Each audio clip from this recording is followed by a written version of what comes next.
What up? So have you guys been interested in the 2025 Honda 750? Because it's actually pretty awesome. I just went inside and saw it, but I'm here at MotoHub in Castle Hill, and I'm just about to talk to Ryan about it and also go for a test ride. Ryan, what are we talking about today? Ooh, piece of candy. I mean, Hornet 750? 25 Hornet 750.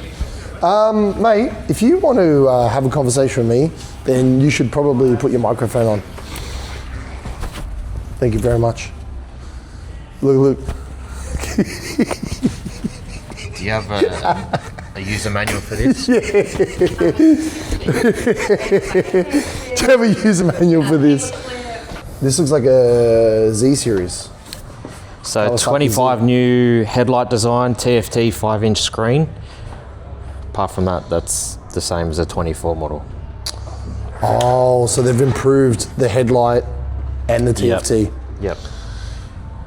So it's a four-way control. Switch. Yep. So riding modes, fully adjustable, power mode, engine braking, traction control. Geez, there's a lot of modes there. Actually, the 650 doesn't have any rider modes. No. It's just got the traction control, which you can turn on or off, but this is adjustable. So this is parallel twin 750. That's mad.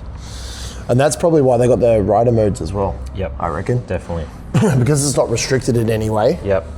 So 3-mode traction control system, so you can turn it on or off, adjust it 3 ways. Engine braking, you can adjust it as well, so you can increase the engine braking or decrease it. I mean, so I think if you back off and you turn the engine braking off, you back off, it'll keep rolling on.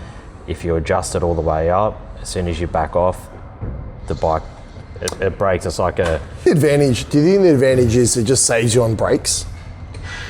Because I feel like engine braking is a little bit of an annoying thing for me. Depends what you're used to. Yeah, fair. Yeah. That's fair. Yeah. At least you have the option. You do. Like, You can, do you know what I mean? yeah.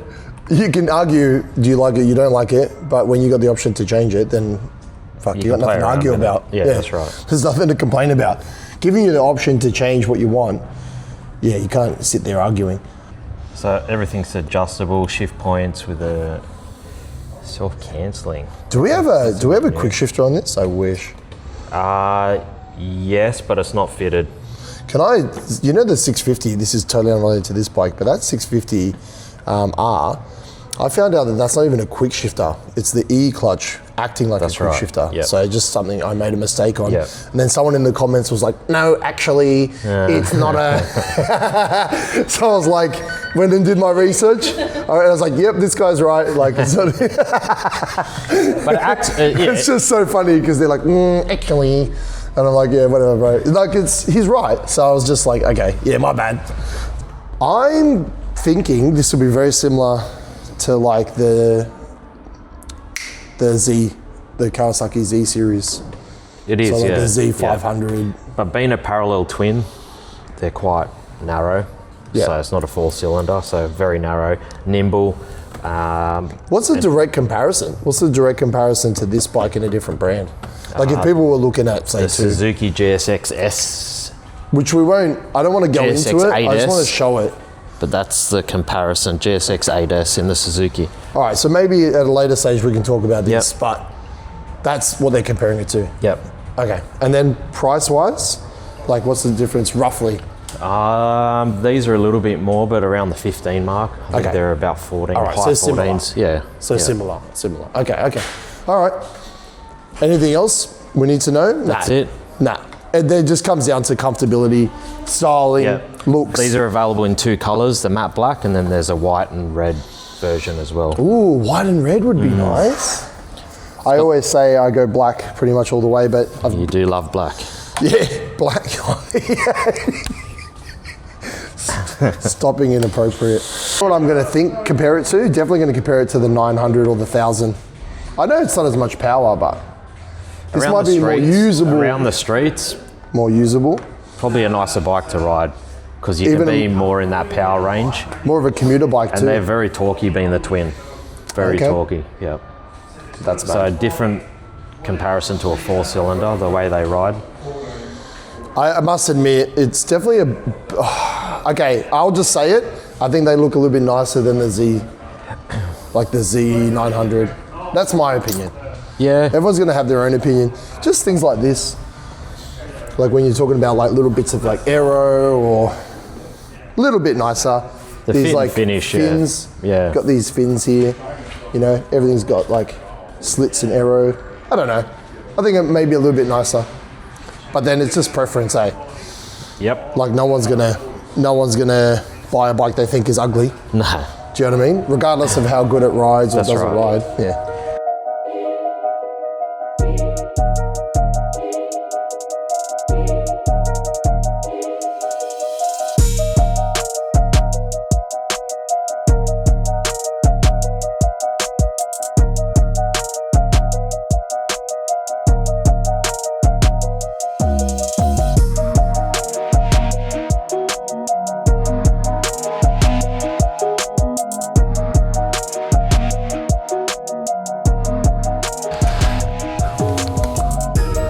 So before we go, guys, we definitely need to put a trade plate on. As you could probably appreciate, the police wouldn't be too happy if I was test riding a bike with no plate on it. So let's get that sorted and get out on the road. Alright. You must admit, this is a beautiful bike. I do compare it to the Z series. Definitely sharper lines and better aero, in my opinion. I've become more and more of a Honda fan as time goes on. Like, you know, not to say I wasn't one, but definitely more and more. Something I noticed about the TFT as well is I think it did an auto switch between a night mode and a day mode. So, how are you, mate? Yeah, you're good, man. All good. No, don't worry. All good, brother. Alright, guys. So the very first thing I've noticed, jumping straight on, is that the rear pillion seat is providing heaps of like lower back support. I didn't even realize that the rear seat was that high or high enough to even provide any sort of back support. But basically, it sits really high up on my bum and all the way to the point where it's like lower back and it's actually extremely comfortable. Let me just pull over here just quickly and show you, because I didn't notice it. I had to jump on to feel it. All right, here, this height, look at that. So look how high that is. So my ass is here, right? And it's that high up. So all of this feels like back support or low back support. And I can't slide off. It's not possible. It's too high.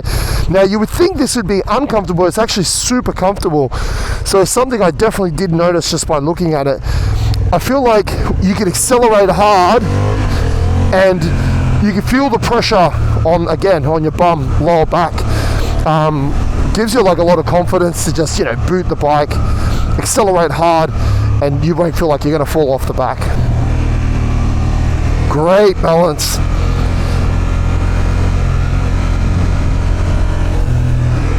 Oh, this bike is so good.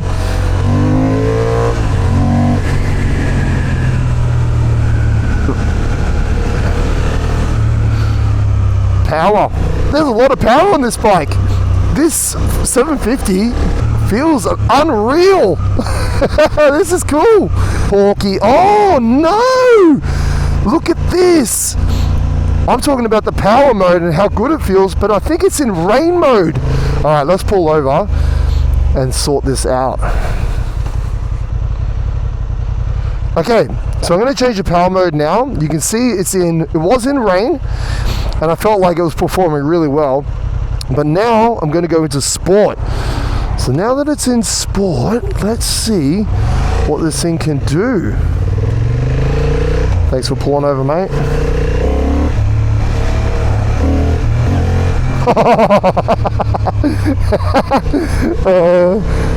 Oh, you gotta be happy with the power. Oh, this bike is fun, man. This bike is fun. Now that it's in sports mode, oh my, I'm so happy that I have this back seat supporting me. Like, it sounds like a joke, like it sounds like, oh yeah, you know, 750, how fast can it be? You know, why would you need to have the seat hold you in place? But nah, it's got heaps of torque. It's got heaps of torque. So as you accelerate hard, this seat is the first thing you notice straight away, because you get slammed into that seat. You get like hugged in that position. So this is, it's got good power delivery, and it feels comfortable to actually lay that power down. In traffic, stop start, I guess just like any other bike really, except for maybe the E-Clutch Honda. E-Clutch Honda is obviously a lot more user-friendly in traffic, but stop and start, standard to any bike, I'm sure. Like, it's just, you know, same old stuff, clutch in, downshift, just sit at the lights, not a big deal. There just isn't that like fun feature, you know, that like, yeah, like look at these guys. It's a cool bike, huh? It's a cool bike, eh?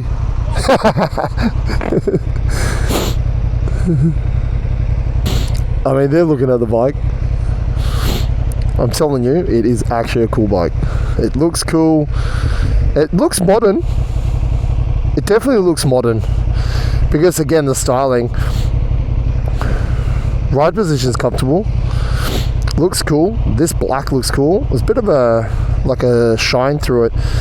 There's like maybe like a flake, a reflective flake through the black paint. So in the sun, it doesn't just look black. It looks like oh shit. Oh my goodness. If you were coming off your L's or your P's, right? Your learner license or your provisional license, and you wanted like a step up before going to 1,000, or let's say your budget wasn't at that 1,000 cc level, and you didn't want to buy a second hand, something that's been beat up with 30, 40, 50,000 kilometers on it, just so you can fit into that price range, then something like this would be perfect, because heaps of power, and it's brand new, and it's not going to break the bank, right? So I always say getting into a new bike is really cool. It always feels special. So would I sacrifice, let's say I got off my L's and P's, and would I sacrifice buying, say, a 1 litre bike to go into a 750 or a Z900 or something like that? Yeah, I would do that. Realistically, even a sports bike is not something you can compare it to this, because of the ride position. It's so comfortable. So commuter bike with heaps of power, this would be for you. Also, if you're someone who likes to have like a little bit of fun, spirited riding, there's heaps of torque. So unfortunately, or even for myself right now, the front wheel's coming up. So yeah, that's the type of bike for you, you know. Ultimately, the bike decision is going to be yours, right? You're going to think it looks mad, it feels mad, it's got heaps of power, but no one's going to buy a bike that they think is ugly, honestly. That's like one of the big things. And then secondly, you tend to buy the best looking bike with the most amount of power that you can budget, like that it fits your budget as well. So I think this comes into that category where it's like heaps of power, it's very well priced. So I think a lot of people can sort of break into this market, especially, like I said, coming off that initial sort of learner bike period. All right, guys, time to show you what this bike can do around the corners and how it feels. Oh, this is pretty cool. Very smooth. Suspension is good. A little bit bouncy. Little bit bouncy. Handles really well. That's nice. Smooth, very smooth. This bike has great handling. I'm used to naked bikes, so when it comes to comparing to other naked bikes, I would say it feels a lot lighter. And because it's lighter, I can throw it into the corners a little bit easier. I'm used to having like heavier bikes, to be fair. Obviously the ZH2 is 250 kilos, whereas this is just so much lighter. Oh man, the power out of that corner. Oh, this is cool, man. So where would this bike fit in my lineup in my garage? So let's give that garage a breakdown. We've got the Monkey, the Z125, we have the Ninja 500, we have the Fireblade, so the 1000RR, and we have the ZH2. Now, if this was in my garage, it would simply sit as the more relaxed, spirited riding. Unfortunately, the microphone and the camera cut off there, but I was saying that it's a more spirited and relaxed riding experience, similar to the CBR 1000, where there's a lot of power, but it would just be a more comfortable version. So I would find myself using this bike a little bit more than I would the Fireblade, or even, in most cases, the ZH2. Thank you for watching this video, and a big shout out to MotoHub Castle Hill, Ryan and Michael, the salespeople there. If you have any questions about this bike, then please feel free to reach out to them. All their details and information are in the description below.